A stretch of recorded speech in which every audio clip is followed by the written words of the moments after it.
सबसे पहली बात तो यह है कि ट्रंप ने और बेंजामिन नेतन्याहू ने रमज़ान के मुबारक महीने में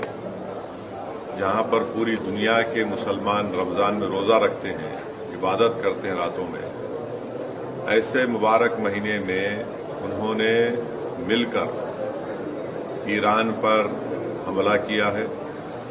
और ये भी नहीं समझा कि मुबारक महीना रमज़ान का है। मगर खैर वो तो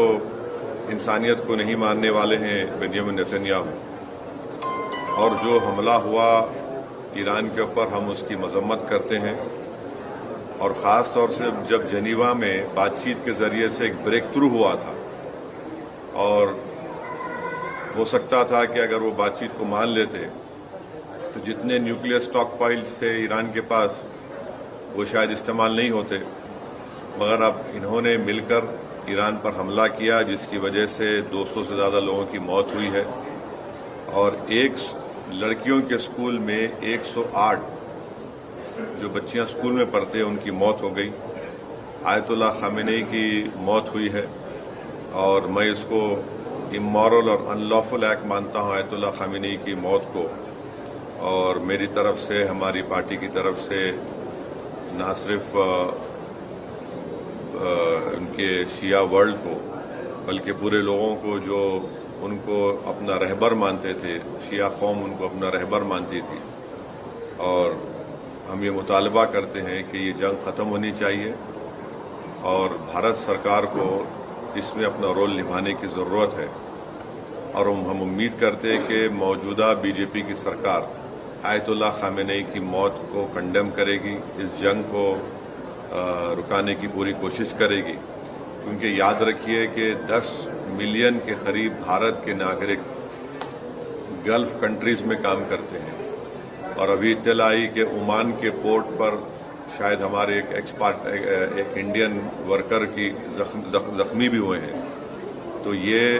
बहुत, अगर ये जंग नहीं रुकेगी तो फिर ये बहुत आगे बढ़ेगी, ये टर्मोइल होगा पूरे इलाके में। और आपको अंदाज़ा भी नहीं है कि कई भारत के लोग जो उम्रा करने के लिए गए हैं और वो ट्रैवल एजेंट के जरिए जाते, पैसे देते 2 दिन मक्के में या 3 दिन मदीने में, अब उनके पास पैसे नहीं है, वहाँ पे फ्लाइट ही नहीं उड़ रही है वहाँ पे। तो कितनी परेशानी हो रही है। और साथ ही साथ आप ये भी बात जानते हैं कि हमारे जो पड़ोसी मुल्क है और जो इजराइल है, ये दोनों मुल्क अपने पड़ोसियों को चैन से जीने नहीं दे रहे। अफगानिस्तान में हमला और फिर इजराइल जो है बार बार जून में ईरान पे हमला किया, और इजराइल बेंजामिन नेतन्याहू ने 70,000 से ज्यादा फलस्तीनियों का जेनोसाइड किया। ये जेनोसाइडल रजीम है और जो हमेशा शरारत करते रहते हैं। तो ये मेरे एहसासात हैं अपनी पार्टी की तरफ से, और मैं उम्मीद करता हूं कि हमारी गवर्नमेंट ऑफ इंडिया खामनेई की मौत की मजम्मत करेगी। और अगर ये जंग नहीं रुकेगी, जो एक इलीगल है और कोई ख़तरा नहीं था किसी को, सिर्फ दबाना चाह रहे थे और जुल्म कर रहे हैं इस तरह वहाँ पर हमला करके, और इसके जो नताइज निकलेंगे वो बुरे निकलने वाले हैं। हम लोग अंडर एस्टिमेट कर रहे हैं, ये ख़त्म होने वाली नहीं। अगर ट्रंप और नेतन्याहू समझ रहे हैं कि रजीम चेंज होगा ईरान में, मैं नहीं समझता कि रजीम चेंज होने जाने